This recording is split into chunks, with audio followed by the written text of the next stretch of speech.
Super.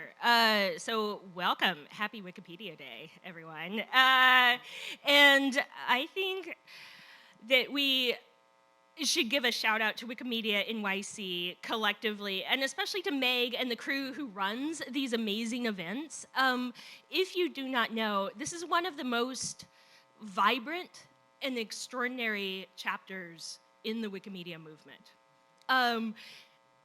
Your events are great. And they're an inspiration to really the rest of Wikimedia around the world and in this country. So I'm so psyched to be here. Thank you very much. Thanks for putting on Wikipedia Day. If you don't know what this is, I suggest coming to the Wikidata talk later on today. So we are here to celebrate Wikipedia. We're here to celebrate Wikipedia's 18th birthday.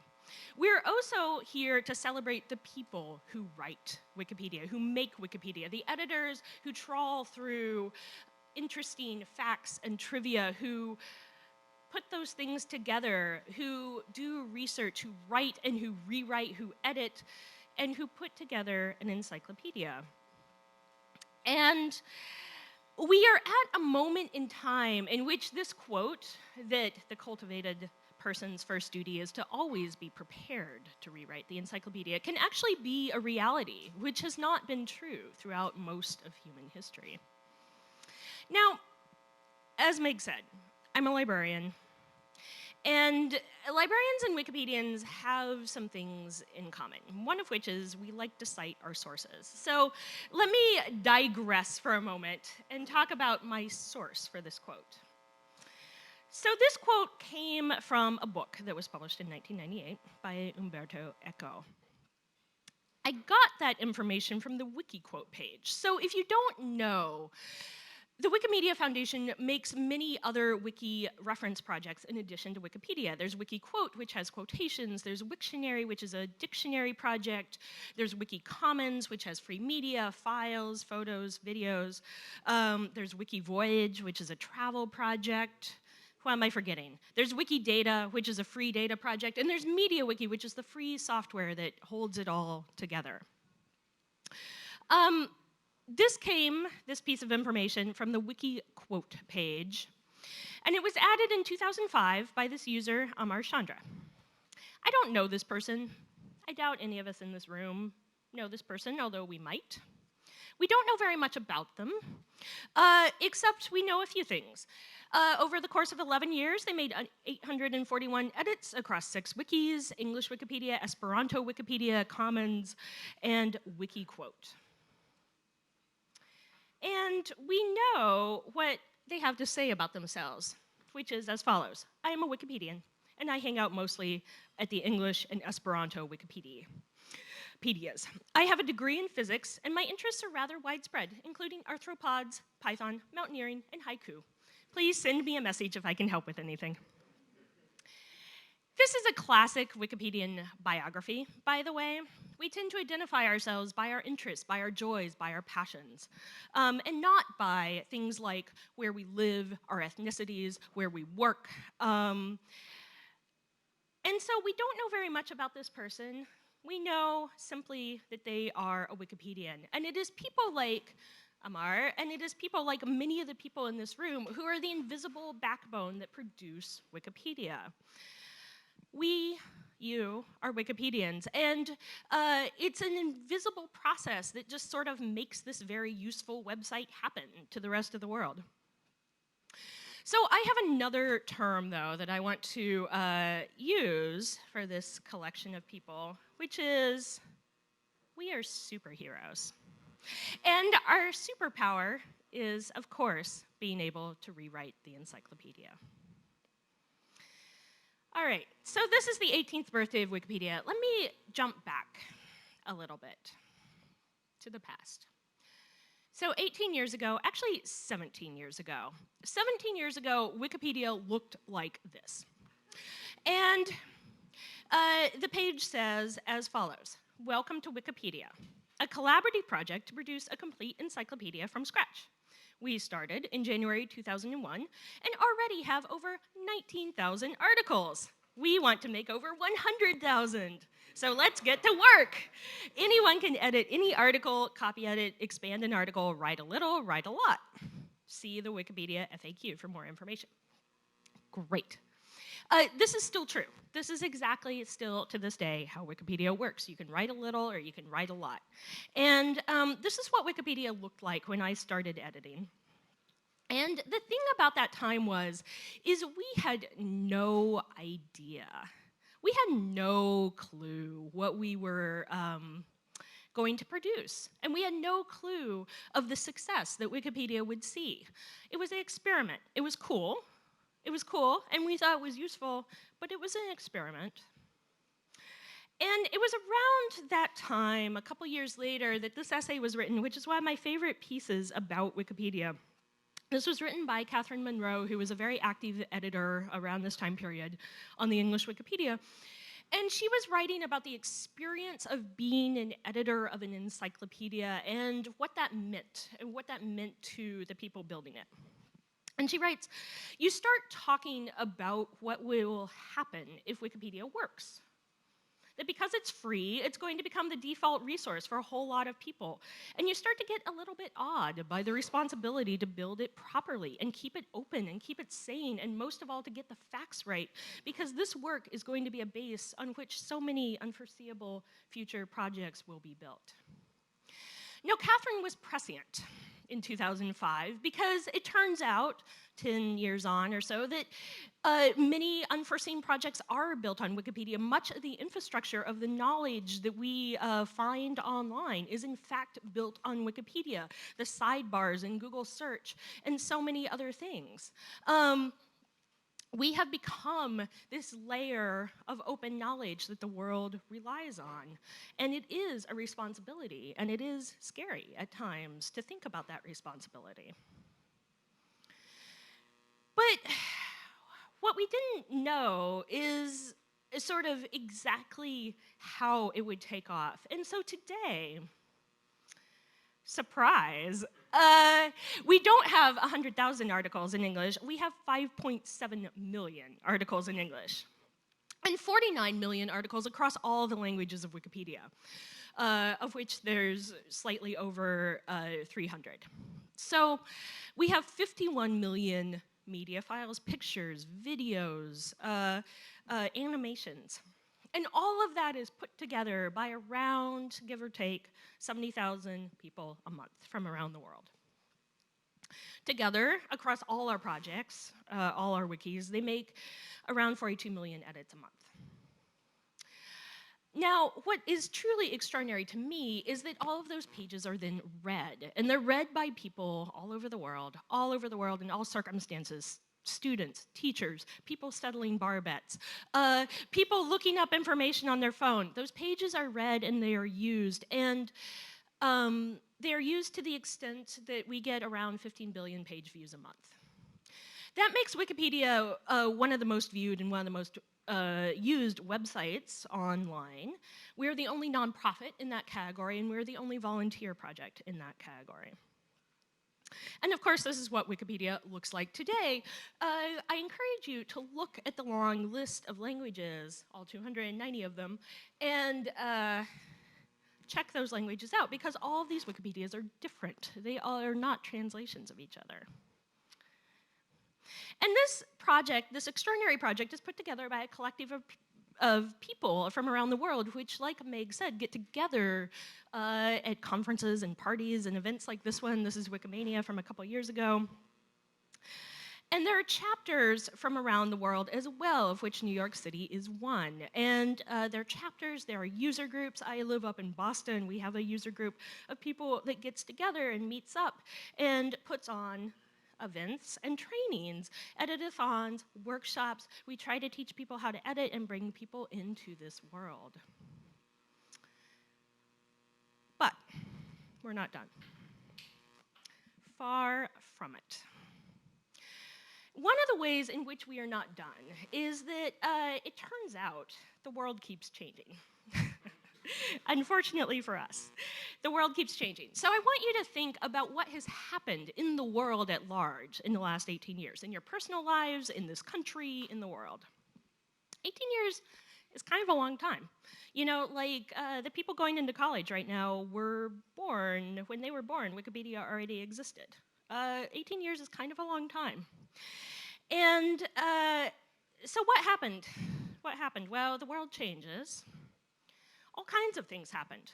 Elections happened. Natural disasters happened. Things were discovered. Things were built. Things fell down. There were wars. There were the ends of wars. There were treaties. There were new computers. There were new technologies of all kinds. There were new inventions and names of things that we did not have 18 years ago. So there's social media, the Internet of Things. Those things did not exist when we started Wikipedia. People have gotten married, people have been born, people died. Books have been written, movies, music, awards have been given, and we record all of it. Every single last thing on this list we record in Wikipedia. So just keeping up with the world is a lot of work, right? Just keeping up. But more than that, notability does not have a time limit, right? We go back into human history and we write and we rewrite and we re-examine. And we think about how to record what we don't know, the ins and outs and tidbits of history, the stories that we have not told, the biographies of people who have never, perhaps, had their stories told in an encyclopedia. The forgotten books, the languages that have gone extinct, the species that have gone extinct, we record all of that as well. So, before I worked at MIT, I worked at a university called UC Davis, the University of California, Davis, and I was a librarian there, and I once taught a class, and in that class, we compared Wikipedia articles to Encyclopedia Britannica articles. So there was this very famous study in 2005 in Nature that compared Britannica articles to Wikipedia articles and to see the quality of each. And it actually was not a very good study for a lot of reasons, but it got cited a lot because it was kind of the first thing to do that. So we did the same thing in our class. We compared Wikipedia articles to Encyclopedia Britannica articles, and I will never forget one student who, I don't remember exactly what the topic of his page was, but he was looking at an article about someplace in the South Pacific, like Polynesian island, something like that. And I think this student had some heritage from that place. And he said, you know, the Britannica article was clearly written by the colonists, right? Not only was it out of date, and not only did it not have very much information, but it used language like the primitive peoples of this place, you know? And he said, the Wikipedia article has some problems, right? Like, the grammar's not very good, and it's kind of unorganized, and it's, you know, a little bit messy. And there's clearly some gaps as well, but it is written, it writes about the place as if it was a place worth writing about, you know? There's information about the culture of that place and the natural history of that place and the people of that place, and it does not use that language. And that is the difference between being written about and writing your own story. You're writing your own reference work. And so what we have to do as encyclopedists is continually try and bring in more and more and more to become more complete, to make a better and more complete picture of the world. So we're just beginning. We're just beginning with this work, even though we have 5 million articles. We're just beginning. The Wikimedia Foundation, which is the nonprofit that runs the Wikipedia platforms, it's based in San Francisco, but there are global chapters, started a strategy process a couple of years ago that was community-based, and there are two main strategic sort of pillars or areas that came out of that process. One is we want to provide knowledge as a service to the world. And that goes back to Catherine Monroe's essay in 2005, that unforeseen things will be built on our open information if we make it open and provide it to the world, that we can provide a platform and tools for many, many other people to make other kinds of open information and fuse it all together in various interesting ways to make a more complete picture of the world. The other sort of pillar or area is knowledge equity, which gets back to this question of who writes our stories, but who is invited to work on Wikipedia, who can work on Wikipedia, and what topics we cover in Wikipedia. So it's not just quite enough to say that anyone can edit Wikipedia, although that is true, because it's often complicated and hard to know where to begin. We have to invite people in, which is why work like Wikimedia NYC does is so important. So how do we write an encyclopedia? You know, I was thinking about this because I know that some people in this room are maybe new contributors or have not yet edited, and it is often hard to know where to begin. I was also thinking about this because the things on my mind are the complex topics that we don't tackle very much together. So, and I'll say what I mean by that. So how do you write an encyclopedia? Here's what you do. You find what's missing and you research it. So there's a notion that we as Wikipedia editors write from our own expertise. That's not actually true. We're just very good researchers, right? I often write about things that I know very little about, but I research. That combined with people who are experts in the field who know how to do research is powerful. But you find what's missing and you research it and you make a small change. You add a citation, you add a sentence, you fix somebody's grammar. That's how you write an encyclopedia. But I want us to think as a community a little bit bigger about our gaps, and not just in the systematic bias way, which we talk a lot about, and I'm very glad that we have talked a lot about. I want to talk about some actual topic areas. So one of them is our cities and our infrastructure. Here in New York City, you're writing articles about New York City, about buildings and bridges, and that is wonderful. We need to write about the infrastructure of our lives, the things that surround us and that make our experiences in the world. Our landfills and water plants, our Superfund sites, our prisons, all of that goes in Wikipedia, right? We have a social infrastructure too that affects our lives. And these things are complex. Cities are complex. Infrastructure is complex, so it's hard to write about often. But that is a gap in many, many places. Writing articles about laws and elections is also a gap, and is also super important because without knowing about our own laws and policies and legislative histories and the bills that are proposed and the bills that are passed, how can we expect to function as a democracy anywhere in the world? But articles about laws are very hard because laws are very hard. And elections, too. Elections are one of these contentious areas on Wikipedia where politicians really like to write their own articles. And we do not like that. That is bad. Politicians should not write their own articles. So because of that, we have to instead stay on top of it and write about elections around the world ourselves. So science, which is close to my heart. I'm a science librarian. Here's the thing about science. There's a conference going on at MIT right now called Data for Black Lives. It's really pretty extraordinary. It's about how we can use big data and the tools of, sort of big data sets and algorithms to work towards social justice. And the ways in which those tools have been weaponized to discriminate for housing and employment and all sorts of other things.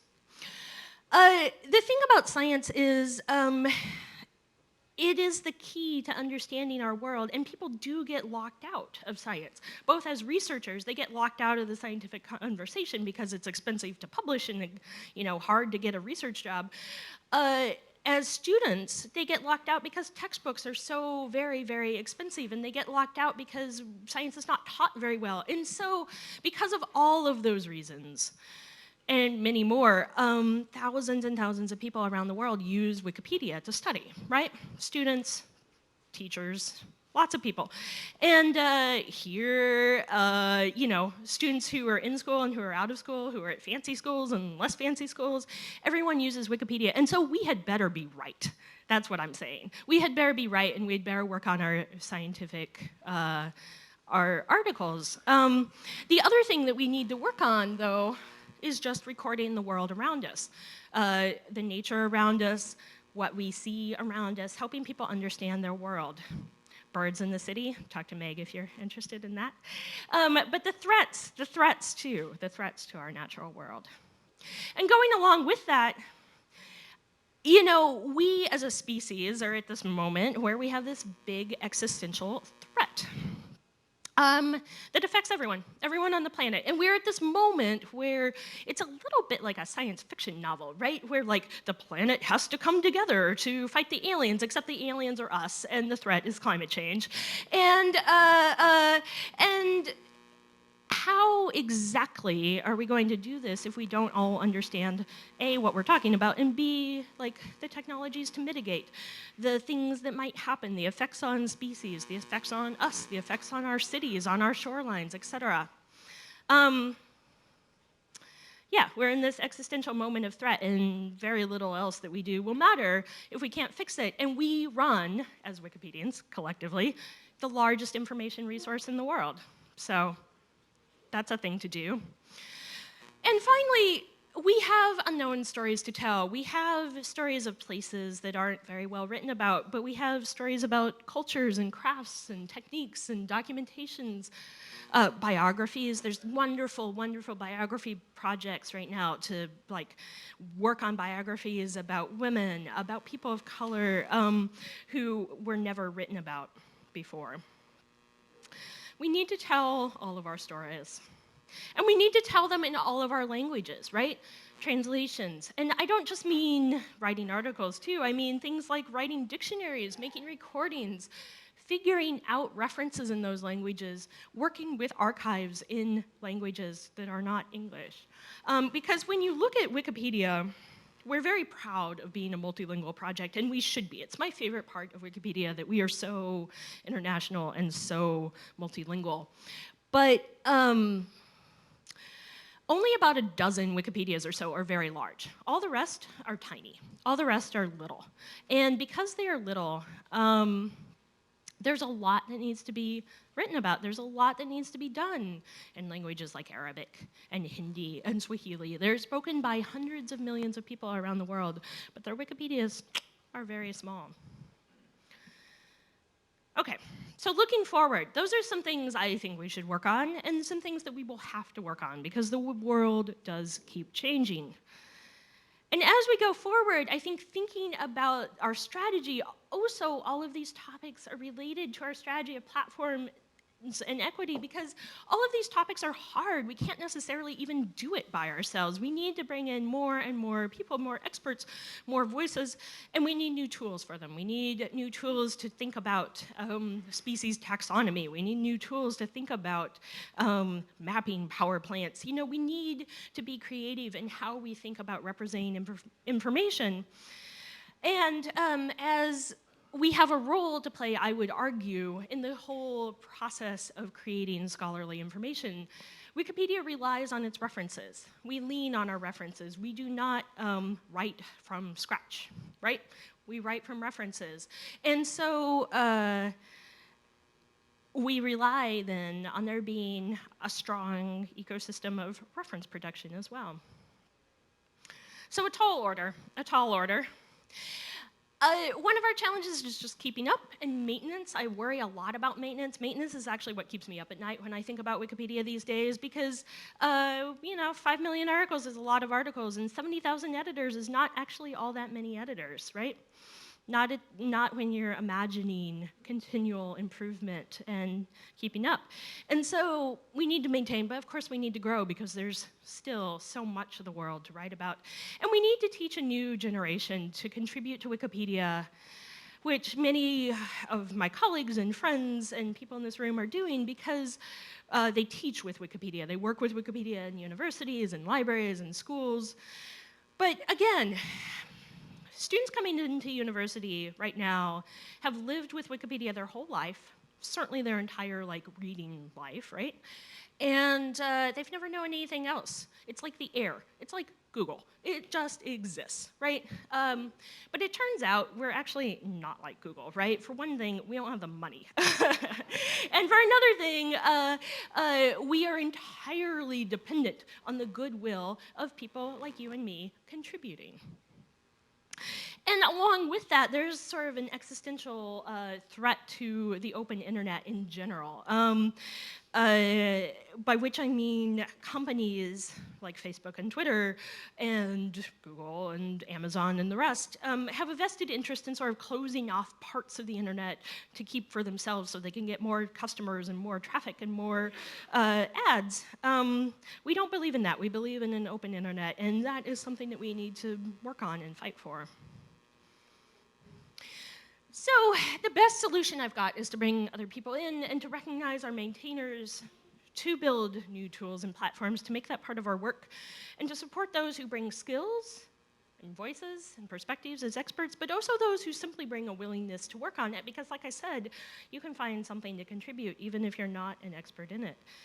And finally, to find joy, because this is a joyful community.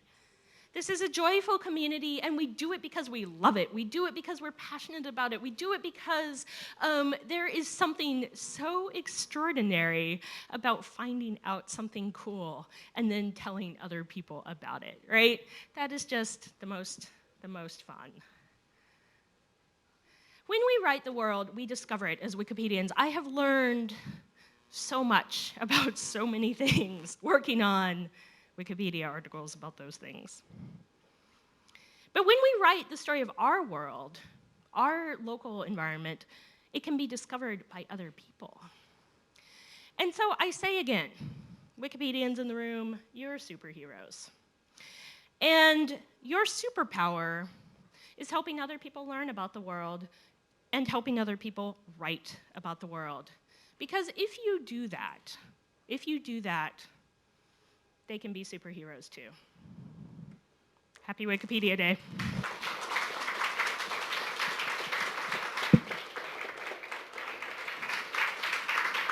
Okay. So Meg says there's like 5 minutes for questions. If anyone wants to say something. Yeah, in the front. So I remember when Wikipedia first came out, I kind of anecdotally heard that in academia it was not allowed to be used for direct access. Yeah. For the very reason Yeah. it's changing, there's no quality Yeah. control. So how has that evolved? Has that changed at all? It sure has. It sure has. I think we're going to hear from some people who are teaching Wikipedia in the classroom in a bit, and they can talk too about that process of like the change from don't use Wikipedia to like helping people contribute to Wikipedia. I'm a librarian. When I sort of started being a librarian and started working on Wikipedia at the same time, and that was novel. People are like, very skeptical of this source, right? People are still skeptical of this source, and correctly so. Here's what I say: Wikipedia is not a good source or a bad source. It's often kind of a mediocre source. Sometimes it's a wonderful source. Sometimes it's really a crappy source. You have to look article by article, and that requires a level of critical judgment that we often don't apply to our sources, right? Like looking at the text of each page. It has changed Wikipedia's place in academia, and it has and it hasn't. It has in the sense that everyone has realized, oh, like this extraordinary giant encyclopedia is a very useful source and a very cool project and really an extraordinary piece of information that is often much better than like other sources you can get because we put so much work into it. But it hasn't, in that when I ask freshman university students, were they told not to use Wikipedia in high school, everyone raises their hands. And when I ask them, were they told not to use Wikipedia in middle school, everyone raises their hands. So there's still certainly that stigma. And I would say, as an academic, I could talk about this all day, but as an academic, what are you using it for? Why are you using it? Is it good for the purpose you are using it for? So Wikipedia is an extraordinary teaching tool because of that, because you can make people think. Other thoughts, other questions? One more question. Yeah. Anyone?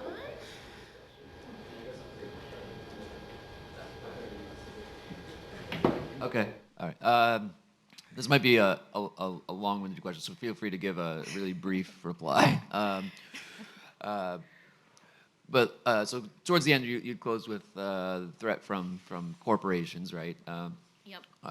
I'm curious if there's much of a threat from nations, right, across the globe, countries that Sure. that want to limit Sure.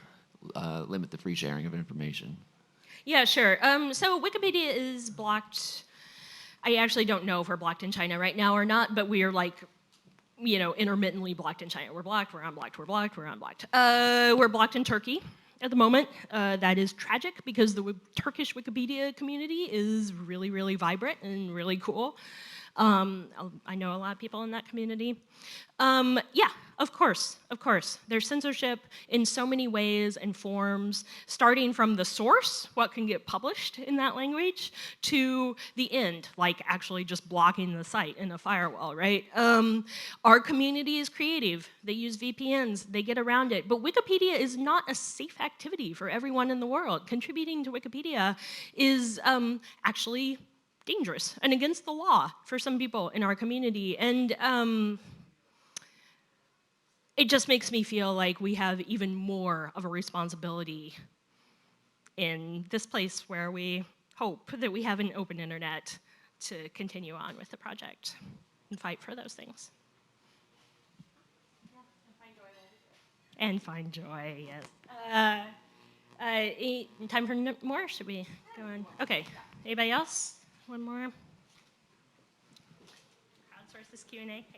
So my question is about the keeping up and achieving these ambitious goals for inclusion and adding to Wikipedia.